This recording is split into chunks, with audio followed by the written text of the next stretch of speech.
And great description by my good friend John Phippen there, who joins us once again for the Formula Regional Americas Race 3, their finale of the weekend.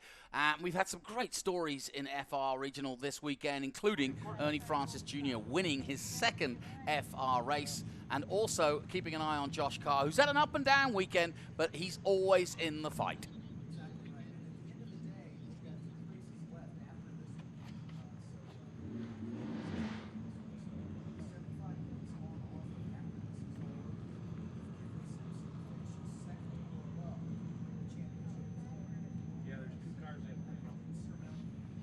59-point lead now. I must say these are unofficial because the race results from the previous two races today have not been declared official yet, as the stewards still have some review to do. But assuming there's no changes, Kiffin Simpson could clinch the championship at the end of the day today. But Josh Carr is going to start on the pole, and he's going to do everything possible to make that not happen. Got a great view of the Andy Scriven Memorial logo that is on each one of these cars. Andy, the designer of the F4 car and much of the design of this car prior to his untimely passing back in 2017.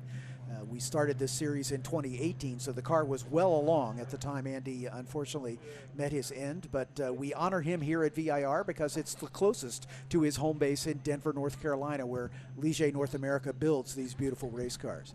A Kiwi in a Kiwi car. Absolutely. That would be Ryan Yardley in the 78 car out of Christchurch, New Zealand, for Kiwi Motorsport, sponsored by Helmet House.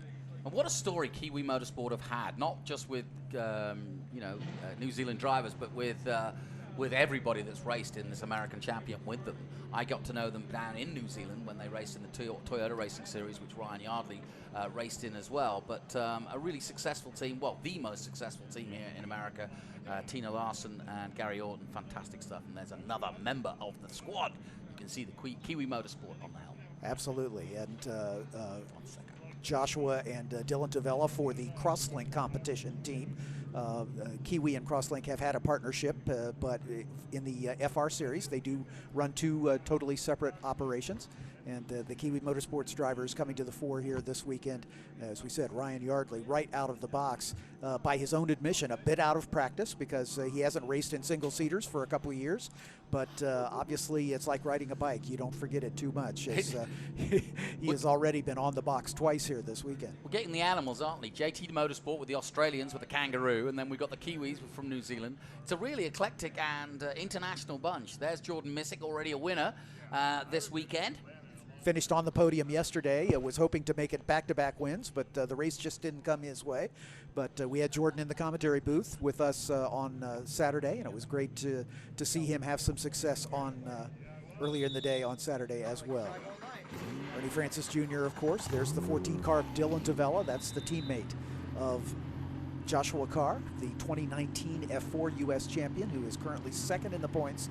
And as it runs right now, the only driver who could deny Kiffin Simpson the championship, but he would have to pretty much win out, and Kiffin would have to score no points, basically, for that to happen. So it's possible for Kiffin to clinch today. If he doesn't, we'll take it on to Coda and perhaps get it done there. But Joshua Carr, who finished 6th in the championship a year ago, certainly has to be pleased that he's going to be second in the championship by all likelihood, and hopefully we'll have him back next year to try to defend his championship. Kiffin, of course, if he does clinch the championship, will have the opportunity, thanks to Honda Tokyo as well as Honda North America, to travel over to Japan and compete in the very competitive Super Formula Series in Japan, also Honda-powered, as it turns out. And let's just talk about that for a second. Yuki Tsunoda, I mean, all of these guys that have come from Japan through the ranks at Japan, and Yuki may well not have done the Super Formula, but he certainly on the way up was one of the Japanese drivers that everybody was talking about. And so you've got the cream of the crop of Japanese racing, who all come through Formula 3 and then go into Super Formula, possibly GT. And looking back, even Richard Lyons, who was a former champion in Formula Nippon, as he used to be known. But that is, without doubt, it's an unknown because the Japanese kind of keep to themselves. But it's, I wouldn't say an unknown championship, but it's one of the big secrets of motor racing. But in more recent times, it's the circuit that The likes of Alex Pilau and Pato O'Ward have all raced it. Pierre Gasly got his start in that. Exactly right, and Alex Palou possibly in a position to clinch the IndyCar Championship here this weekend out at Long Beach. That race will be kicking off here in a couple hours, so you know, that certainly bodes a good indication for the fact that that Super Formula competition over in Japan is a great grooming ground for drivers on their way up. And that scholarship, that scholarship's worth about $600,000. Yeah, it's amazing. not insignificant. That's a big prize. Yeah, absolutely. The 1 minute board's up on the field. We've got 13 cars about ready to head out behind the Honda Civic Type R safety car, and as we mentioned, that is significant because the power plant in that Honda Civic Type R is the power plant in the back of each of these cars. And in fact, it is in just about street tune in the Formula Regional Americas machines. They run with the turbocharger, and it makes in race trim about 303 horsepower, and the street car virtually identical power output. So it's an engine obviously built for some longevity, but also has a great performance envelope. And in these very lightweight formula cars, they can get around this track pretty handily. The track record set here a year ago by Linus Lundqvist, the eventual champion of Formula Regional Americas, a 143.477, and I think in watching the vintage competition, the only cars quicker that Judd DP01 that we saw in a race just a couple races ago was one of the only cars on the vintage side that is faster than these Formula Regional Americas machines. As you can see, the safety car is rolling away with the field in tow, so let's introduce them. Starting from the pit lane because of a infraction in the previous race, the stewards have asked this driver to start from the pit lane, is car number 11. That's Arias Dukmajian out of Merritt Island, Florida. He runs for Velocity Racing Development. In row number 6 on the outside, a driver making his debut with us here this weekend, the number 24 of Kevin Jansen. He makes his home in Boca Raton, Florida, but the team he drives for, Wisco, is sponsored right here at VIR. They're a Radical dealer. Next to him will be the 17 of the Frenchman Baptiste Berthelot from Reims, France for TJ Speed Motorsport. Nick Pershing will start outside of row 5 in the 29 car out of Morgan Hill, California, near San Francisco. He also drives for Velocity Racing Development. Car number 99, Logan Cuson, and car number 99 out of Port Hope, Ontario, Canada, sponsored by Echelon Capital Markets, Peerage Capital, and Dickinson Wright. He is also a driver from the TJ Speed Motorsports stable. Dylan Tavella, as we mentioned, in the 14 car out of Massapequa, New York, outside in row 4, sponsored by Crosslink Coatings for Crosslink competition. Jordan Missig will start alongside him in the 48 car out of Shanahan, Illinois. He's sponsored by the Audubon Country Club and is the only Newman Walks racing car in the field. Varun Choksi will start outside of row 3 in car 19. He's from Alpharetta, Georgia. ADR and Melon Seed sponsor his machine for TJ Speed Motorsports. And next to him will be Cooper Becklin in the 91 car from Westland, Oregon, sponsored by the Helmet House for Kiwi Motorsport. Cooper, a karter of some repute, as well as a driver who has had some experience in the West Coast F4 Championship and has been successful there. So he comes with some good bona fides. He'll start 5th. Moving up into row 2 on the outside, we talked a little bit about Ryan Yardley in the 78 from Christchurch, New Zealand. A Kiwi Motorsport driver. And we've got the 29 off track. That's Nick Pershing. This has been a day of strange happenings, shall we say. We had such good and clean racing throughout the day yesterday, and today, especially for the F4 race this morning, we just had all sorts of incidents, very uncharacteristic. As John Lennon would say, most peculiar. Most peculiar. Strange days indeed. Nick Pershing in the VRD number 29 has spun it on the formation lap. He will have to start from the back if he's able to get restarted under his own power. If he's not able to get restarted, we may have to go one extra formation lap. Anyway, getting back to the driver introductions. Starting 3rd is the points leader. That's Kiffin Simpson out of the Grand Cayman Islands. He's sponsored by the Simpson Race Products GoPro and Spy Optic. As we'll see, he's just warming his tires and just went a little too crazy. And some very famous drivers have done that exact thing. Yeah. And even at Formula One level. Yeah, exactly right. It is not an uncommon mistake to make, warming those tires a little over exuberantly. And unfortunately, Nick Pershing got caught out. Kiffin Simpson, as we mentioned, is the points leader. Simpson Race Products, GoPro, and Spy Optics sponsor him for TJ Speed Motorsports. On the front row, a winner yesterday. And was running in second in the Trans Am race prior to his car letting him down. Ernie Francis Jr.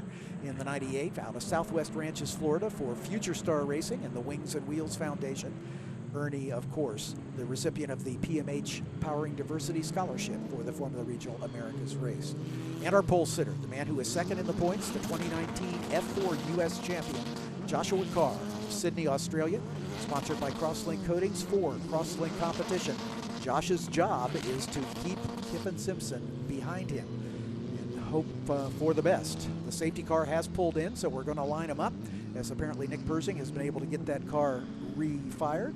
And they'll line up here on the front straightaway. Again, we use a Formula One style standing start. You can see a couple marshals there in the first two grid positions to align the front two drivers, Josh Carr and Ernie Francis Jr. In this case, Josh on the inside of the track there because the first turn is a right-hander.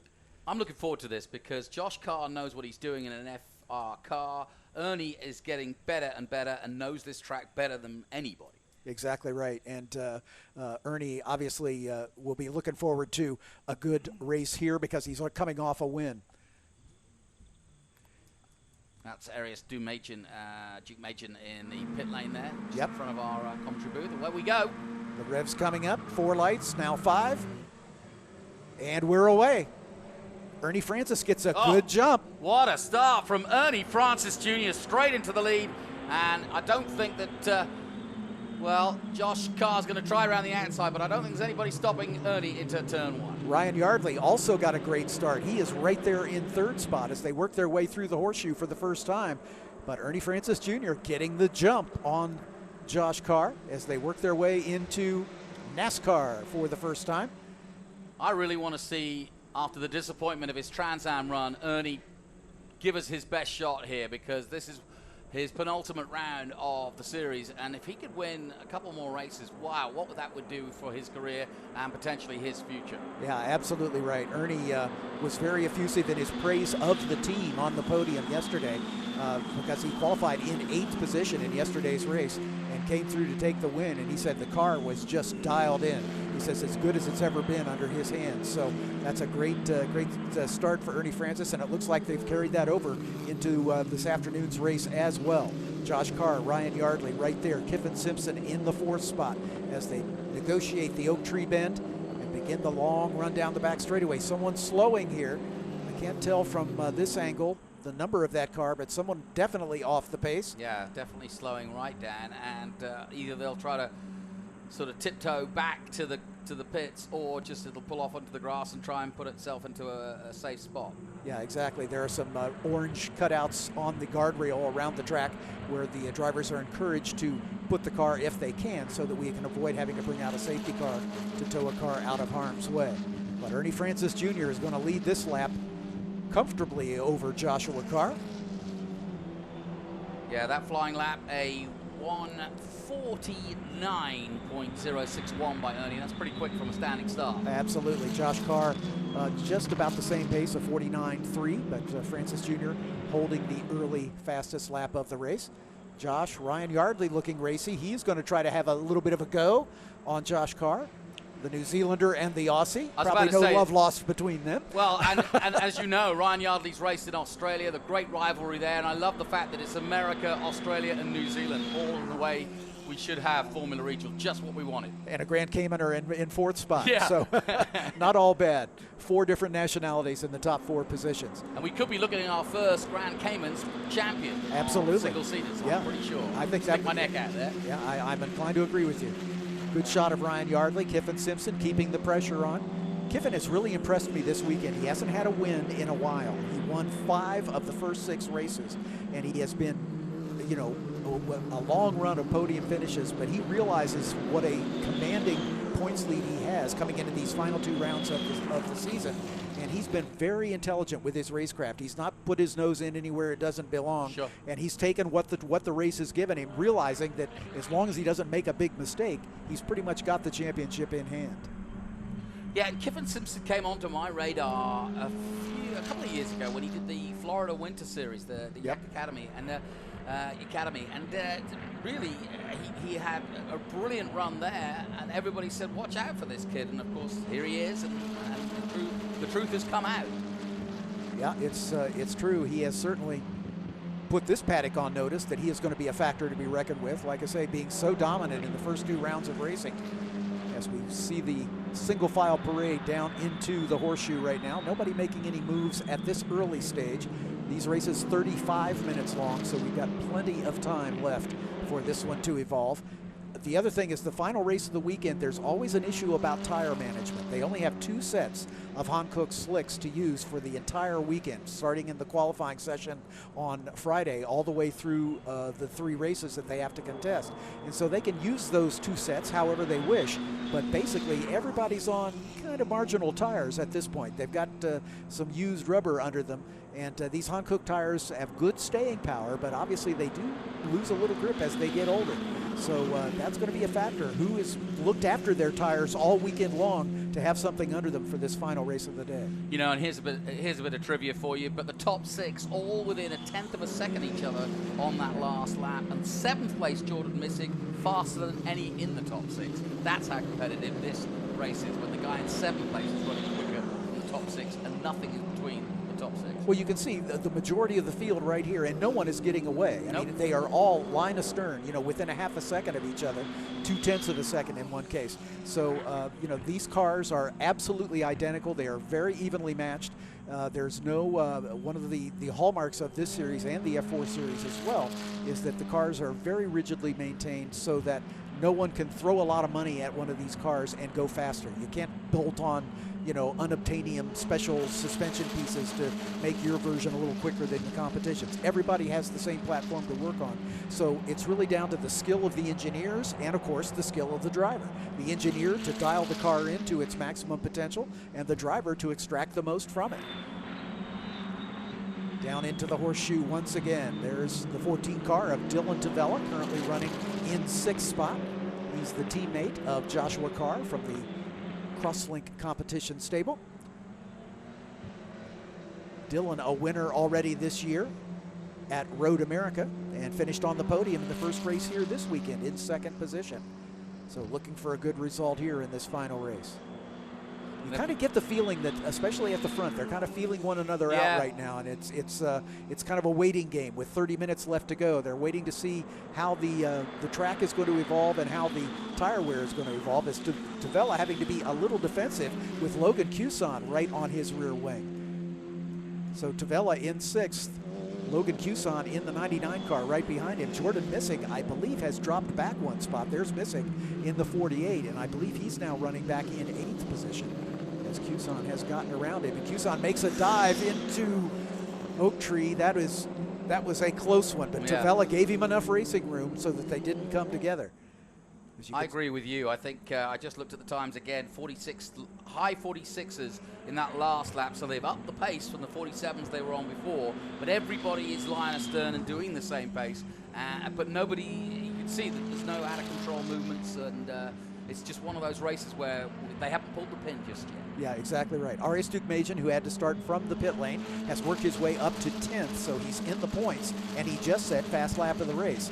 Dukmajian started this season racing with us in the F4 U.S. Championship, but has moved over to take over the car of Hunter Yaney from the Velocity Racing Development Stable. So he's in Hunter Yaney's number 11 car for this round, and I don't know if we'll see him at COTA or not, but Arias doing a great job taking the step up to the much more capable car. There is a shot of Arias in the number 11. Oh. Big lockup as he's a little over exuberant coming into the horseshoe, but he got it sorted before he had to make the turn in. He's probably going to have a little vibration in that steering wheel the rest of the way, as he's got a nice flat spot on that Hankook slick. A few blisters on his hands when he gets out. Exactly right. Ernie Francis beginning to stretch it a little bit now. It was just about 0.3 of a second at the line. As Josh Carr having a little trouble keeping up. This may be the battle to watch. The 19 of Varun Choksi right on the back of his teammate, Kiffin Simpson. Now again, team orders in play here. Varun not in the championship fight.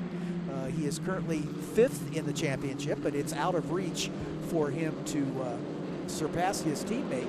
but he still is only a single point behind Ernie Francis Jr., and he could move up a spot in the standings. The top 7 drivers all earned super license points against their potentially eventual Formula One race license. But yeah, just to explain something, and I think to put the context of what we're saying about the Honda Championship, yep. is you can earn, if you win the championship, you can earn 18 super license points. Yep.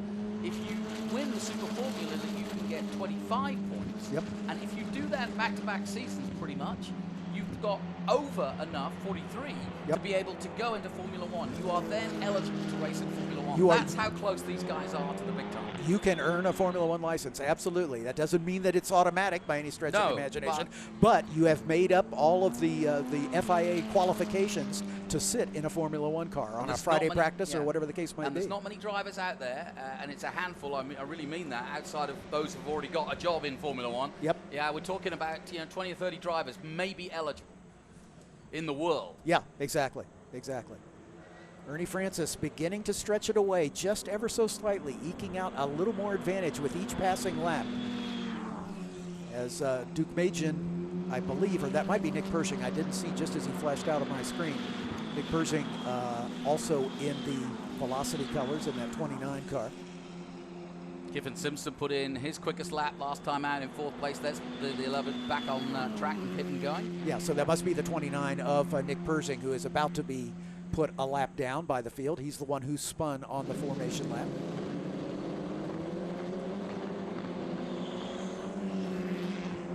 Baptiste Berthelot right behind Jordan Missig. Berthelot, the Frenchman, running in 9th right now. Missig in 8th spot. Just hasn't been able to recover that magic that he had in the first race of the weekend, where he got a dynamite start away from the line and was able to just stretch his advantage up to almost 7 seconds at one point. It would look like a real cakewalk, and for whatever reason, he hasn't been able to recapture that magic in the other 2 races. He did come home well inside the points on the podium, as a matter of fact, in race number 2, but right now Jordan finds himself back in 8th. This is a fascinating race. Ernie's starting to pull the wick a bit. He just did a 46.2, and everybody else pretty much the same pace, but he's just bit by bit eking out of time. Ryan Yardley's putting a lot of pressure on Josh Carr at the moment. Yeah, exactly. And right behind Yardley is Kiffin Simpson, the points leader, with Varun Choksi joining that battle.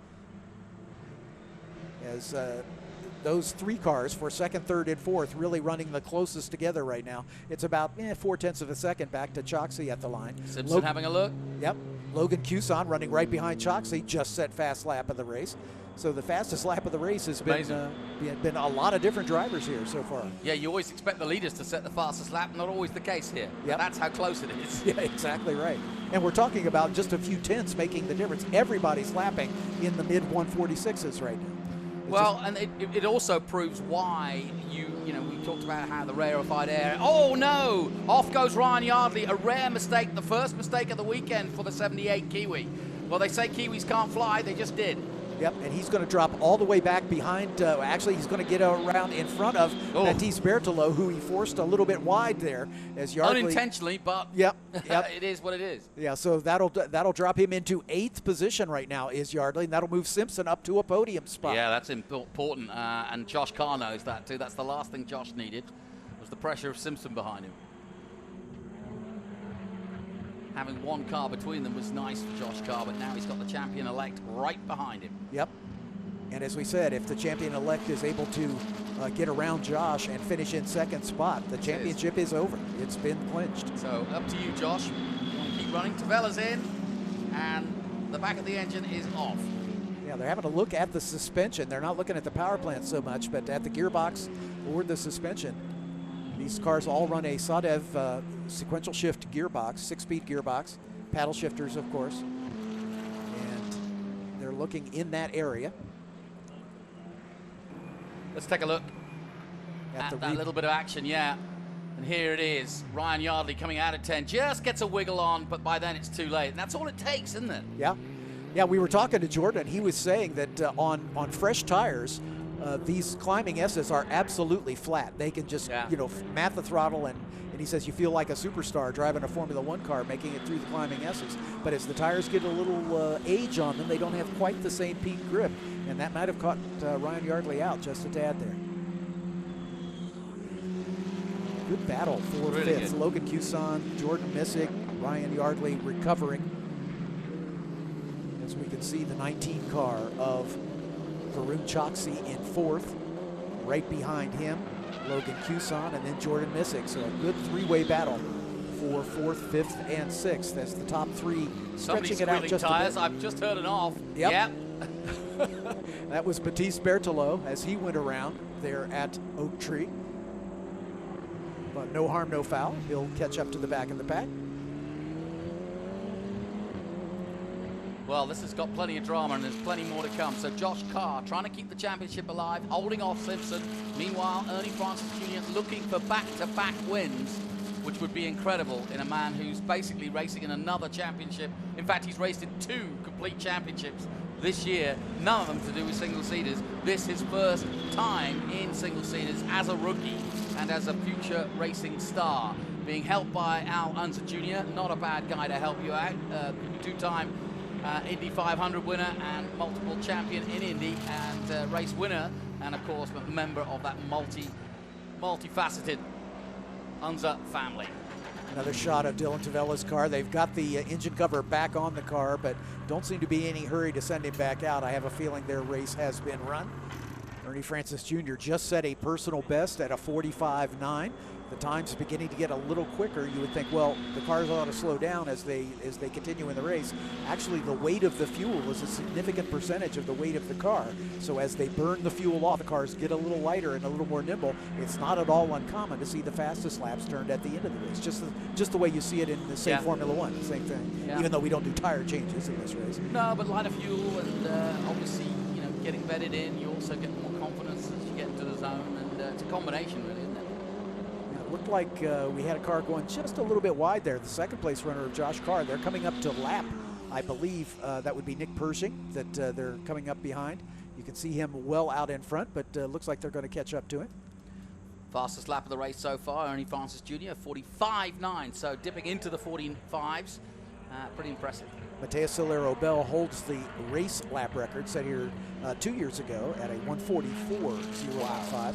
We haven't seen anybody challenge that just yet. As we concentrate on Logan Cuson, currently running in the 5th spot. Varun Choksi out in front. Those two teammates from the TJ Speed stable. Yeah, it's been a good first season for TJ Motorsport. Yeah, absolutely. They came in and this is their first season as a team. They're a bit of a juggernaut, actually, with 4 cars in the championship, and have done extraordinarily well as they've got the man at the top of the points, and Varun and Logan are currently 5th and 6th in the points as they won right now. So that's been a great effort for Tim Neff and the TJ Speed crew.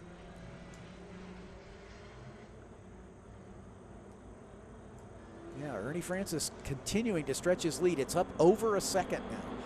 Josh Carr and Kiffin Simpson duking it out for 2nd and 3rd. This is where Ernie's got to be careful. He's got to dispense with the traffic, but why am I saying that?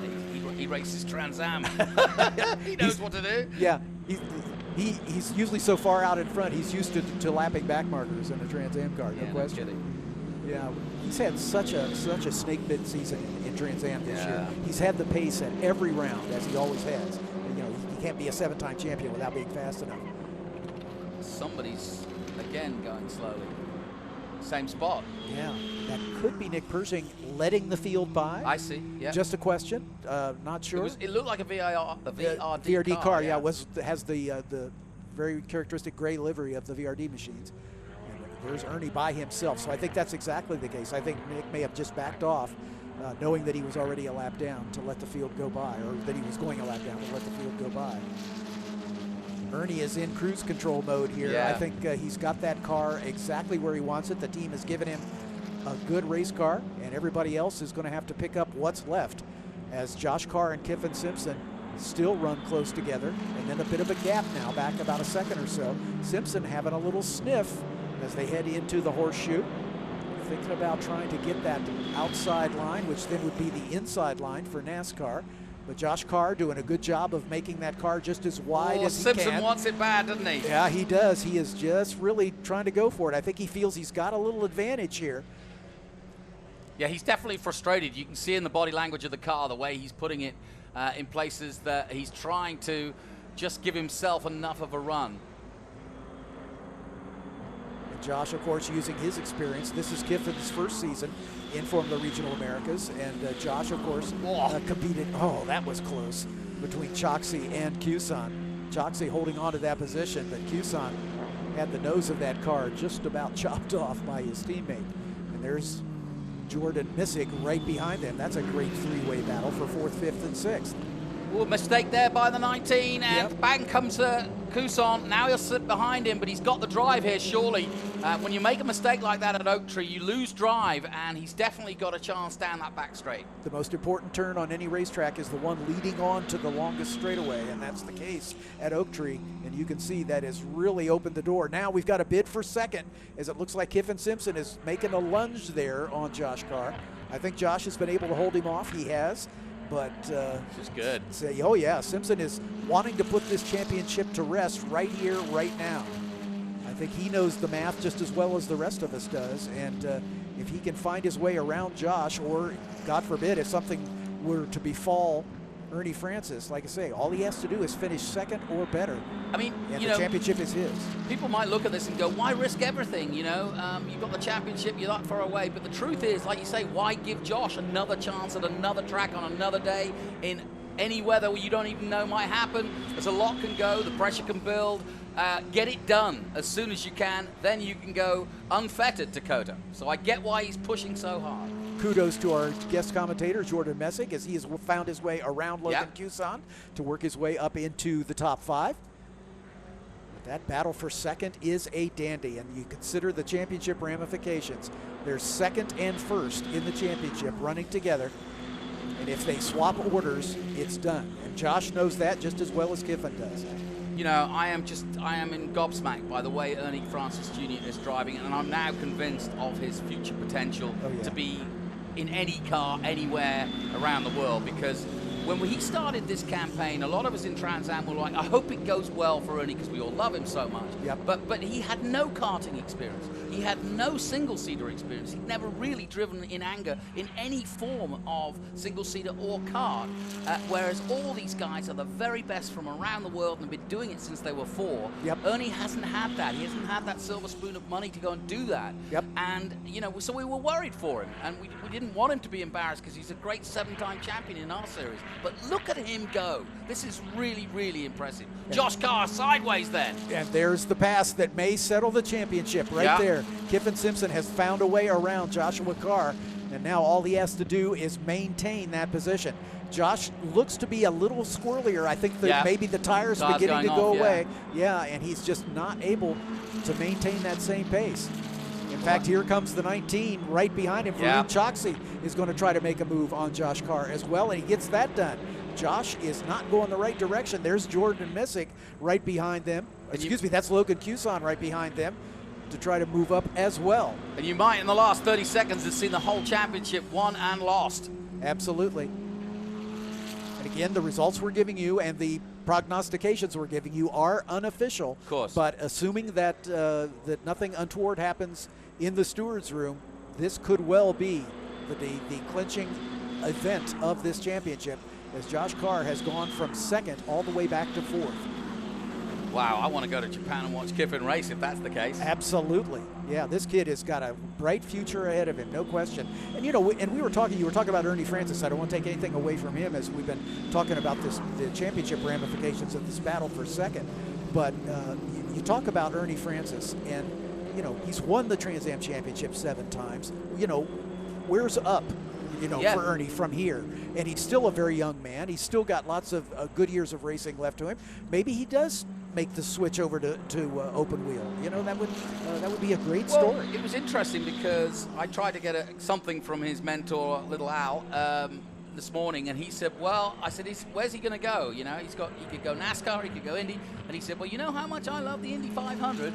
Basically hinting, in my mind, Indy Lights. Yep. And my prognostication on that is, why not go Indy Lights? It doesn't matter. And if he makes it to Indy, great. And even if he makes it to Indy, he can still go to NASCAR because he'd be 26, 27. Yep. If he wants, or 37 for all that matters. So the line is really there. And if you get a chance to run the 500, you've got someone like Al Jr. in your back pocket who knows Penske, who's raced for Penske, who's raced for Pat Patrick. You name it. I mean, there's nobody that's not going to open the door and let you in the motorhome and talk about your new protege. Yeah, exactly right. Exactly right. Kiffin Simpson has just set the fast lap of the race, a 45.7.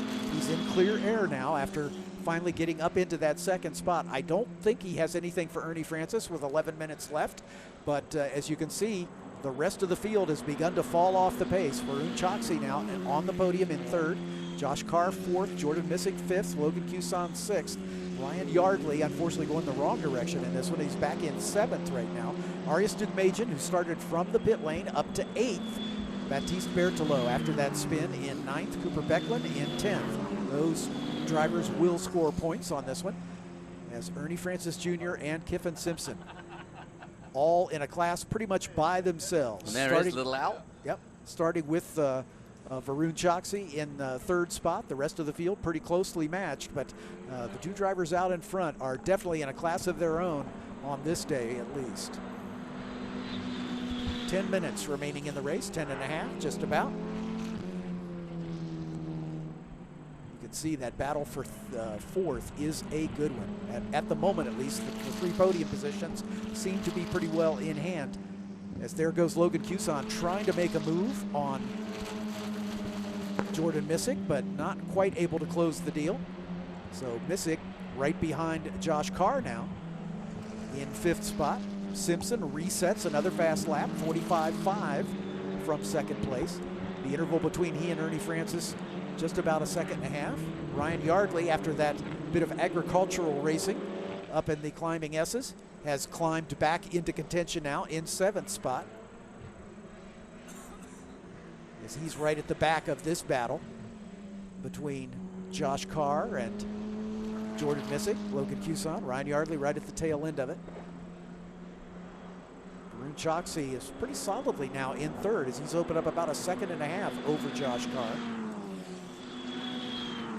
There's Simpson in the front of your screen. There's and Choksi. Simpson is taking some time out of Ernie at the moment. He was, what, 3/10 quicker, the gap 1.8 seconds, and, 9 minutes to go. Yep. If he pushes on, he could challenge for the win. And any real champion is of a mindset to win every race. There's no question about it. And I think the minute you stop thinking that, it's like playing a musical instrument. Yep. The minute you stop thinking about what you're actually doing and your mind wanders is when you make mistakes and when it all goes horribly wrong. Yep, absolutely right.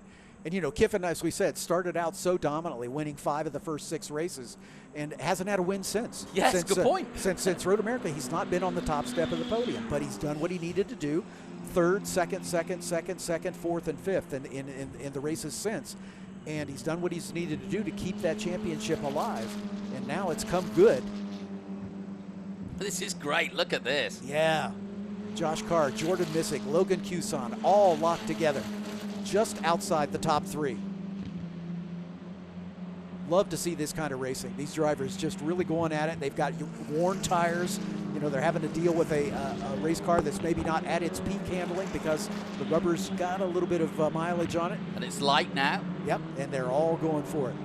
Jordan Missick trying to make that outside move. That's a very popular passing move at the horseshoe because it sets you up for the next turn, the NASCAR turn, which of course is a left-hander. Not quite alongside enough to make that happen. Plenty of room on the exit of NASCAR, though. Yeah, this is where it tightens up a left. Oh, look, there's Cuson making a dive. Cuson, nicely made by the Canuck. Yep.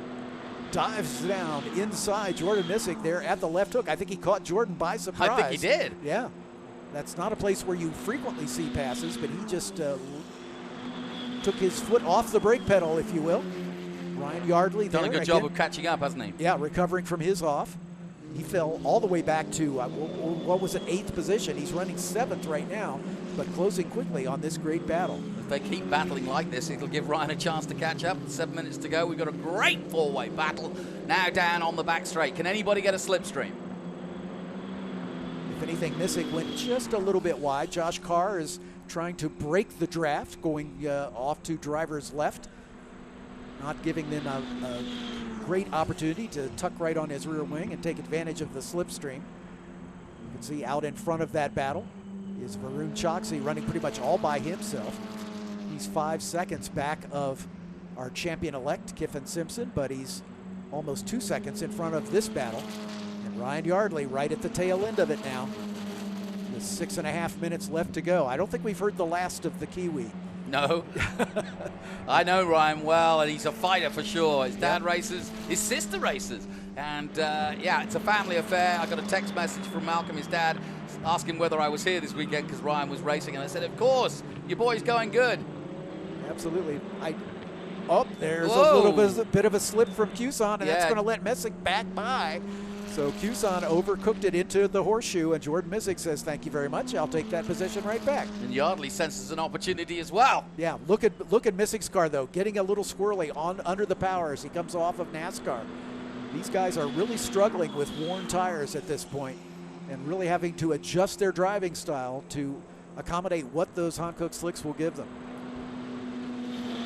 Well, that was a great move by Cuson. He really has taken advantage. As we go back with Simpson now, our potential champion to be, and look how close he is now to Ernie Francis Jr. Does he want the win? I think I know the answer, John. Absolutely. With 5.5 minutes left, it is on. Just as it looked like Ernie Francis was going to drive off into the sunset, Kiffin Simpson has run him down. And the irony is, last lap for Ernie was his fastest, a 45.8. So it's not like he slowed down, but then again, a 45.3 from Simpson. So that's why we've got the battle that we have. Yeah, Simpson's best lap is better than Francis's best lap. Yeah. And they are now in close formation as they come down the hill, down the roller coaster, and into Hog Pen. So named because there was a hog pen at the outside of that turn back in the day. Did he watch the racing or not? I'm sure they did, you know. Pigs are very intelligent. Yes, they are, yeah. They enjoy a good motor race just as much as the rest of us. Let's take a look at the overtake for the lead and what was a significant overtake. There you see Cuson going a little wide, getting a little too much brake pressure. Yeah. And that opened the door for Jordan Missick to retake that spot that he lost just a couple laps ago. But good job for Cuson to keep it on the black part. He didn't completely get off into the grass and only lost a single spot. He could have lost another one as Ryan Yardley was right there to pounce. Here comes the battle for the lead. We're getting down to the final 4 minutes of this one. Ernie Francis, I think, feeling the pressure from Kiffin Simpson, maybe has picked his pace up just a touch. Trying to hold the champion-elect at bay. Ernie would love nothing more than to get win number 3 here at VIR. Maybe a bit of a consolation prize for his disappointment in the Trans Am race earlier today. Right now, they're very evenly matched. Again, last laps, Ernie's was a 46 flat. Kiffin was a 45.5. He was about half a second quicker. So with 3.5 minutes left, probably 2 more laps at the rate they're running now. Into the roller coaster, so named because right there, it's very steeply downhill. The TV camera, as you so often see, doesn't do the angle of that justice. And they continue the plunge downhill to right here into the hog pen turn, which leads them onto this curving front straightaway. It's not a straightaway per se. There's a little dog leg right about there, but it's easy flat. It's not a turn in that respect. And then coming down into. Tell you what, this is a really interesting battle because any lesser driver, I would say, would tank now and would fall to the pressure of the champion behind him, but not Ernie Francis Jr. And I think Kiffin was probably aware of that. He knows how experienced Ernie is, and Ernie's used to racing under pressure situations like that. He does it day in, day out with Chris Dyson in Trans Am and Tommy Dreesy and Adam Andretti as we look at the JT Motorsport team. Oh no, disaster, what's happened here? A couple cars off. We're at turn 5, it looks like. That's just at the entrance to the Snake, and we've got two cars the Snake off. has just bit. Yeah, I'm just guessing, but I think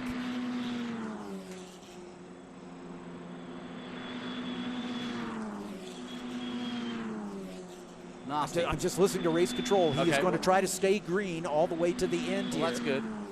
That's going to be hard, though, surely. We'll have to sort it out as they come by the line because it's hard to tell from this angle who that is. I have a feeling that might be Jordan Missig up against the tire barrier there, but that's just conjecture from what I can see from this angle. It's hard to tell from the drone shot. Two dark-colored cars, so it's not Yardley, I don't think. Yeah. Ooh, looking from above. Now, there's the leaders. They're coming to the white flag this time by. So there'll be one more lap after this. Of course, there'll be a waving yellow flag at the scene of the incident. But the race director trusting these drivers to do the right thing as they approach that point. Yeah, that's good. That's healthy.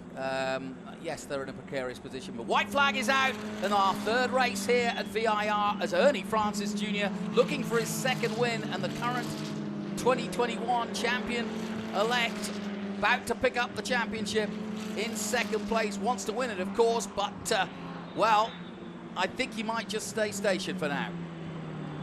Or won't have the opportunity, I should say. Yeah, approaching the scene of the incident. Yeah. There's the TJ Speed Brain Trust down in the paddock watching their driver perhaps clinch the championship here in the next half a lap or so. You could see that their furrowed brows tell you everything you need to know. Yep, he's still got to get across the line to make it official. But Ernie Francis Jr. looking for his second win on the weekend, his third on the season. And again, I cannot overstress how impressed this young man has been, considering the fact that he has zero open wheel experience.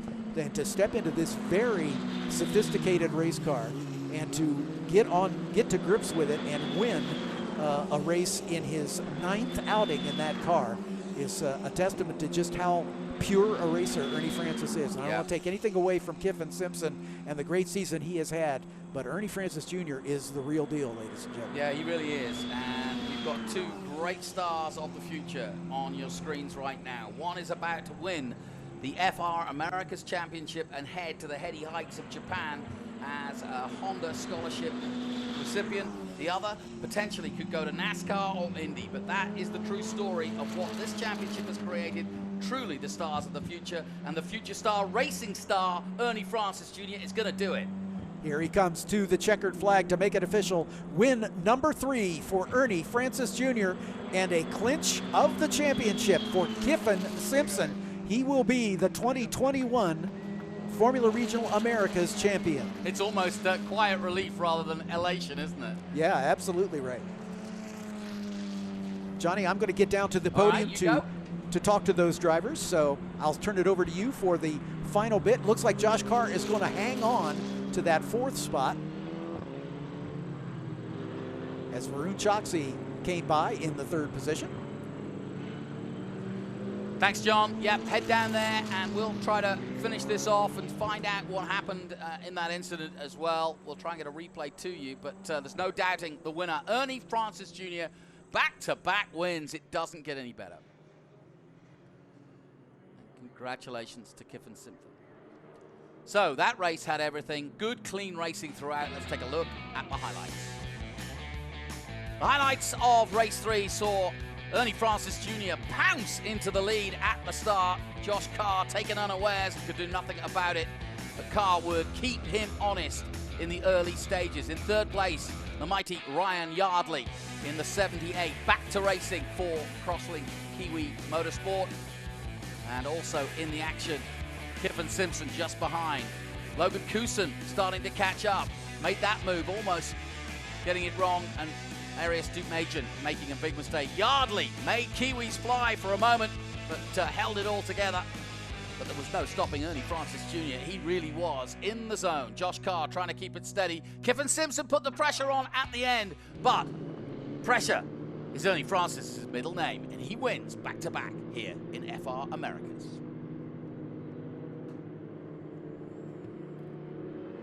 What a wonderful day. What a wonderful racetrack. It really doesn't get any better. Confirmation then of the results. Ernie Francis Jr., the future star racing, is not a future star. He is a star of the here and now. Kiffin Simpson, our new champion, and TJ Speed Motorsports. What a way to start their first season. And how about this? Varun Chotsky follows him home for his teammate. Joshua Carr finishes in 4th position, just behind him, Ryan Yardley. So Australia versus New Zealand, as it should be, and great stuff. Arias Duke-Majan coming in for the Hunter Yaney, who should have been in Sochi this weekend, but Arias finishing 6th. Baptiste Berthelot of France, 7th. Cooper Becklin in 8th position. Good start for his Kiwi crosslink relationship. Nick Persing in 9th, and Kevin Jansen in 10th. Further down, Jordan Missig had a good run, but sadly it wasn't to be. And I think it was Jordan and Logan Cousin involved in that situation. Dylan Tavella had problems coming in earlier. So, plenty of great action to talk about in that one. And they're coming into Parc Ferme, and we're going to get some nice celebrations. It's a great way for Ernie to finish his weekend after what has been... Well, it's had some big highs and some big lows, but the highs will definitely outweigh, because that was a virtuoso performance by a man who just stepped into single-seaters this season, folks. Just 22 and a half years of age from Florida. He's done it all. 7-time a Trans Am muscle car champion, and now a rising star of single-seaters. And he's fresh as a daisy as he jumps out. And you can see there is a different demeanor from the one that got out of the Trans Am car about an hour ago. Happy for him, really happy for him. We'll hear from him in a moment.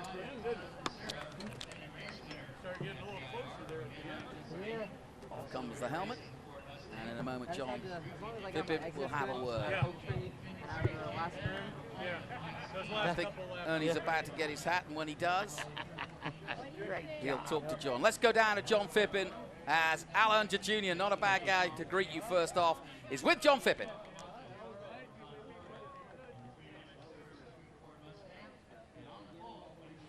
Ernie, I know there was a disappointment earlier today when you were challenging for the win in Trans Am, but this is your 2nd win of the weekend in the Formula Regional Americas car, your 3rd of the season. Again, you've got to be pleased. Yeah, super happy with this. It's great to end the weekend on a high note here. You know, to get a win yesterday in the second race, and then back it up with another win today.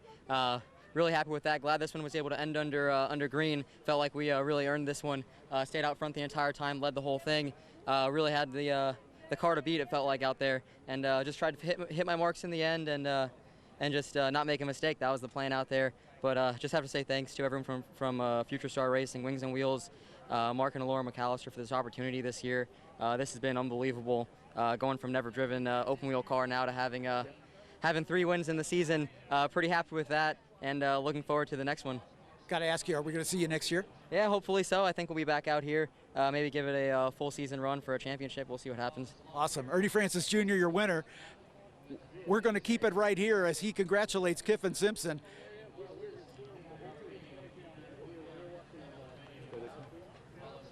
Right there.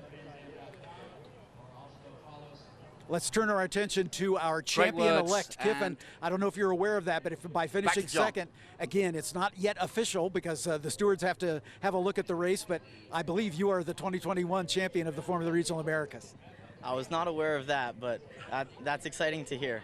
We were pushing this weekend for a good points weekend, and I knew Joshua was quick here because of last year. He did really good here, and I was just hoping I'd be able to minimize points loss here, but instead we were able to potentially come home with the championship.